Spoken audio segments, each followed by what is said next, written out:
Hi folks, Matt Easton here of Scholar Gladiatoria. So thanks again for all of you who are giving support through the Patreon channel. Those of you on Patreon will get to see this video a little bit earlier than my other subscribers, just as a little thank you. So what I'm going to be talking about in this video is essentially a person who I'll tell you about in a minute, who owned this sword. This sword came into my possession. I bought it from a dealer about 3 years ago, something like that, and it took me a little bit of a while to identify the owner. I identified the owner based on two factors. One, it's a Wilkinson sword, so it has a serial number on the back of the blade, so I sent off for the record. And secondly, the sword, if I hold up there and let the camera get into focus, hopefully, you can see just there is a coat of arms. In fact, it's a Scottish crest. We know that because the motto is above the crest rather than below it. And essentially I identified this chap called Montague Clark, and Montague Clark served in the Crimean War at the Siege of Sevastopol, but also served in the New Zealand land wars thereafter as well. And there's various other research about him I came across. Now, what's unusual about this sword and why I initially bought it is it's a British infantry officer's sword, 1854 pattern, and it actually dates to after the Crimean War and before the New Zealand land wars. So it dates to about 1860. It's lost the shark skin of the grip, or pretty much all of it, unfortunately, so that's the downside of this sword. However, what really drew me to it, if I just dispense with the scabbard for a second, as I draw the sword, I'll tell you what drew me to the sword itself. So it's what's known as a lenticular pattern blade. It's not the normal fullered blade that you get on the 1854 pattern. You'll see on your screen it'll probably look relatively flat. It's actually, by lenticular, that means that the edge is here and it comes out and then it goes back in again at the back. In actual fact, it's not double-edged as some blades from other periods and other places might be, but it's this kind of boat section, and it comes to a narrow blunt edge at the back. So it's almost double-edged, but it's actually blunt at the back. So it's this quite unusual blade cross-section, and it's in excellent condition, as you can see, very, very shiny still, original polish, and it's got the minimal decoration. It's plain except for a little bit of etching at the base there on one side, so showing Henry Wilkinson and Sons, and on that side you've got the owner's crest just up here, and the again the maker's, what's called the proof slug down there, which is gold. The hilt is brass. The hilt is completely standard, completely regulation. There's nothing very interesting to say about the hilt. So it's really interesting on the basis of the blade. Now, in my experience, when an officer orders a unusual, what I would call non-regulation or special order blade, it's very often because they're either from a military family who have experience in the military and have specific ideas about what kind of blades are better than others, or it's somebody who is going off to war where there's likely to be hand-to-hand combat, for example in India or certain parts of Africa, or indeed in the New Zealand land wars, or it's someone who has actually served in an area like that and found their sword insufficient, inadequate, and so they're buying a better sword based on their experience. So what I'm going to read now is an account relating to our officer, and it might illuminate us as to why he felt the need after this to order a new sword from Wilkinson Sword. So, prisoners of war in Russia.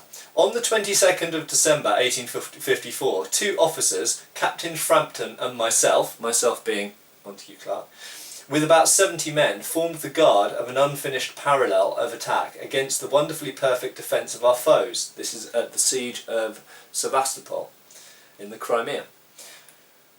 All the early part of the night, an awful fire of round shot, shell and grape had been hurtling over our heads, as we sheltered as best we could. A few men were on sentry in front, and a sergeant's party was stationed some way down the ravine which separated the left from the right attack. About 2 a.m. my attention was particularly drawn to what I thought, from the sound of musketry and vivid flashes of fire, was a sortie in force upon the right flank. Frampton and myself thought it best to get the men to stand to their arms and be prepared in case a similar attack should be made on our part of the position. The men, at least many of them, had been lying asleep until now. I passed along the rear of the line and was getting the party on the alert. When this was nearly done, the outlying sentries fired and immediately afterwards came tumbling in over the parapet. And almost as they had done so, a dark line of men was dimly seen in the darkness advancing over the crest of the rising ground, along which the trench was traced. So this is essentially trench warfare on the outside of the city of Sevastopol.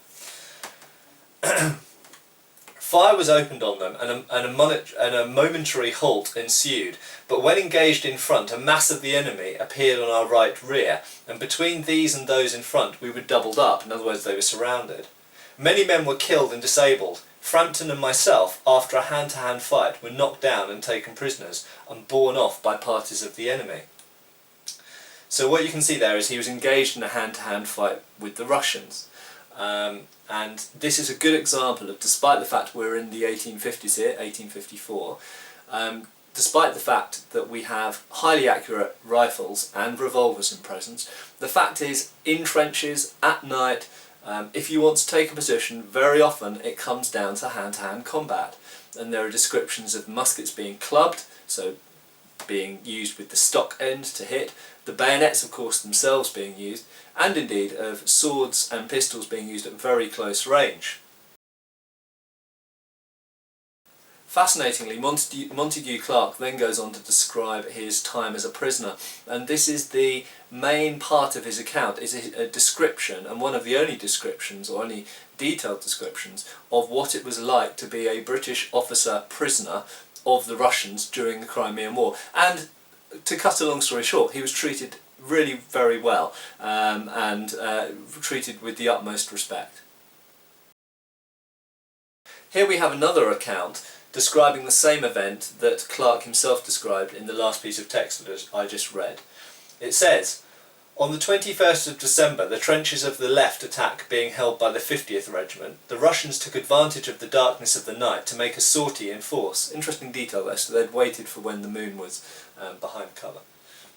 "Moving silently in dense masses, they overlapped our left of the advanced trench, which was held by Captain Frampton and Lieutenant Clark and 150 men. They first came in contact with the advanced sentries on the left of the third parallel. These at once gave the alarm by firing and retiring into the trench. The enemy then pressed boldly forward between the second and third parallels.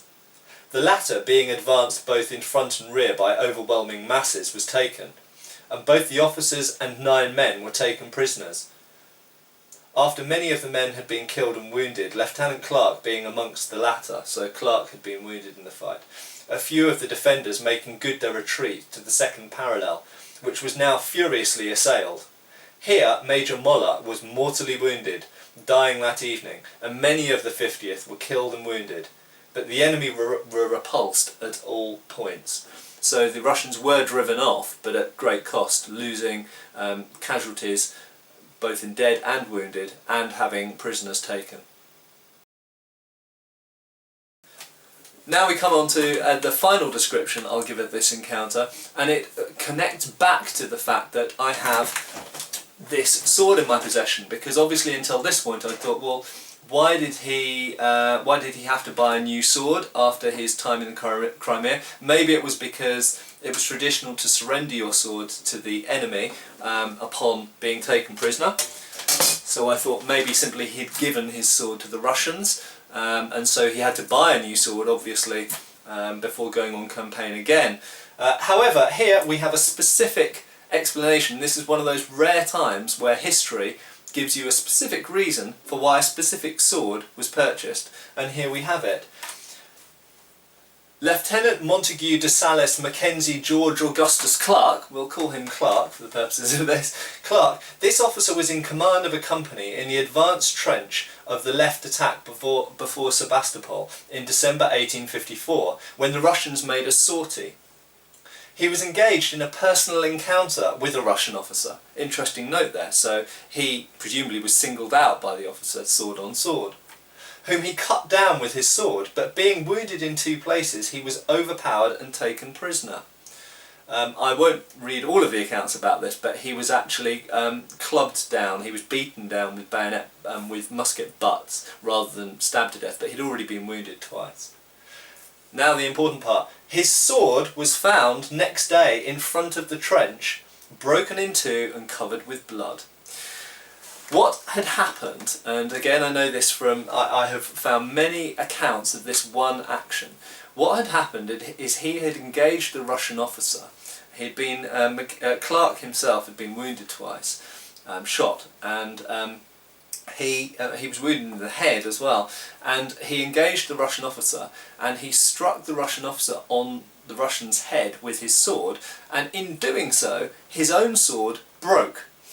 Then of course he was swordless, and he was beaten to a pulp by the Russian soldiers, who'd now lost their officer, with their musket butts, and taken prisoner. So here we have a very rare occasion from history where we have a special ordered sword from Wilkinson, and we know why it was ordered when it was, because he'd lost his sword, he'd broken his sword in the Crimea. He was later freed by the Russians and came back to Britain, and after some recuperation he had long-standing medical issues, it should be noted, from his injuries in the Crimea. But once he'd been healed enough, he rejoined the regiment and went out to New Zealand and was involved in the so-called Maori Wars, or New Zealand Land Wars, depending which name you prefer. And so there we have a good example of why he had a vested interest in getting a top quality sword, but also a sword of a very particular design. He obviously had strong views about what would make a good sword blade, and not only is this blade lenticular in cross section and created sharp, it's not created blunt and then service sharpened, this was actually made sharp from the outset, but it's also extra long. It's 34.5 inches, which is 2 inches longer than the standard infantry officer's sword. So there we go guys, I hope that has been interesting. There's one example. These are the types of swords I collect, so I have other examples which I'm sure I'll talk about in the future. Thanks folks.